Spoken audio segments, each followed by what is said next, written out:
तुमसे मिलके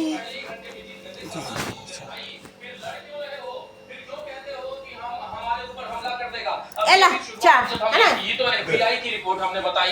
एफबीआई क्या कह रहा है? एफबीआई का कहना है जो वहाँ की जो फेडरल ब्यूरो ऑफ इन्वेस्टिगेशन की जो एजेंसी है वहाँ की, उनका कहना है साफ साफ कि ईरान हमारे ऊपर हमले की तैयारी कर रहा है। और इधर आप कह रहे हैं, इधर दूसरी तरफ भारी बमबारी और इन सब की भी बात कर रहा है अमेरिकी खुफिया एजेंसी कर रही है। लेकिन दूसरी तरफ आप कह रहे हैं हम जीत गए तो भैया आराम से आप रहिए, घर में चादर तान के सोइए, आपको क्या दिक्कत है फिर? और चौधरी बन के घूमिए, क्योंकि विश्वगुरु एक यहाँ है जो किल्लत करवा रहे हैं पेट्रोल डीजल और रसोई गैस की, और दूसरी तरफ वो साहब हैं जो बड़े साहब बने हुए हैं और जब चाहते हैं तब दुनिया भर में कभी भी बवाल मचवा देते हैं। कभी वो कहते हैं आज जंग खत्म, आज हमने घोषणा कर दिया, हमने 76 बार वो कह देते हैं कि हमने ही पब्लिक के दे तो तकलीफ, गैस ना आएगा, तेल ना आएगा, ऑपरेशन सिंदूर को रुकवाया, सीजफायर इनके साथ वजह से पब्लिक मारा था।